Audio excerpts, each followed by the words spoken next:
Once upon a time, in a vibrant city of winding streets and bustling souks, lived a young girl named Layla. Layla wasn't a princess, nor did she have a magical lamp.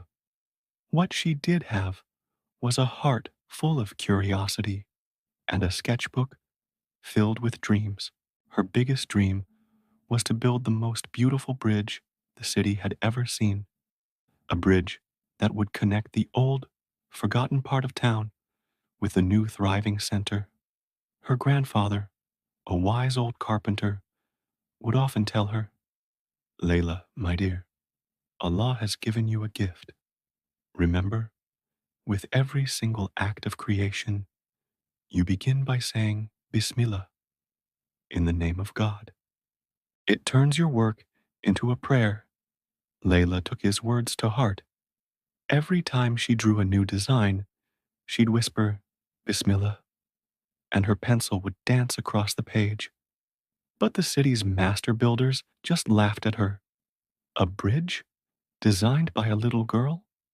Impossible, they'd say, shaking their heads. Stick to your dolls and leave the building to us. Their words stung, and doubt began to cloud her sunny spirit. That evening, feeling disheartened, she sat with her grandfather. He pointed to the crescent moon hanging in the night sky. Do you see how it shines, Layla? It doesn't try to be the sun. It just is. Allah made it to shine in the darkness. You too have a light. Don't let anyone dim it. His words rekindled her hope. Layla didn't give up. Instead, she started small. She collected discarded wood and stones from around the city.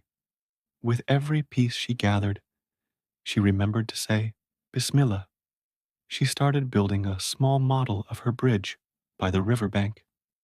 Day after day, she worked, her small hands shaping wood and stone. Her little project started to attract attention. Children would come to watch, their eyes wide with wonder. Then, their parents came. They saw the passion in her work and the genius in her design. It was unlike anything the master builders had ever proposed.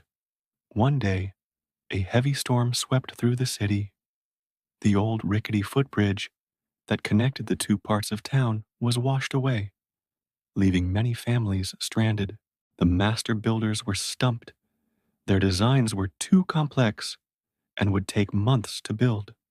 The people were desperate. It was then that an old woman who had been watching Layla every day spoke up. What about the girl's bridge? She said, her voice clear and strong. All eyes turned to Layla's little model, which had stood firm against the storm's fury. Inspired by her unwavering dedication, the townspeople decided to give her a chance.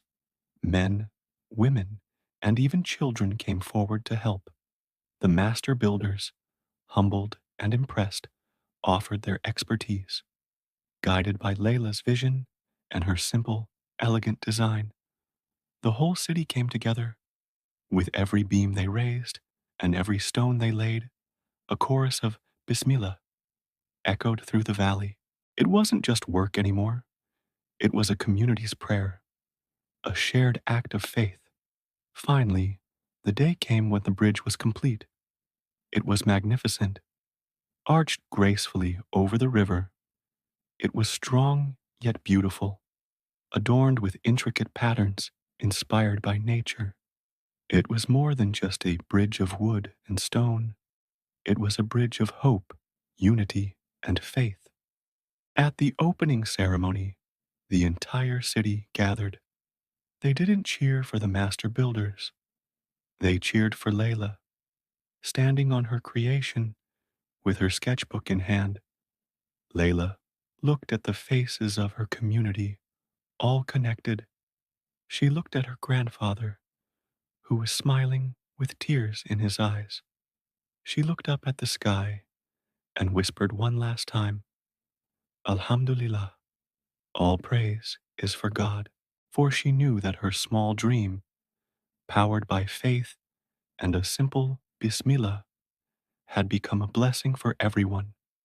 And so, the girl who was once laughed at became the girl who built the bridge that connected not just two pieces of land, but the hearts of all the people.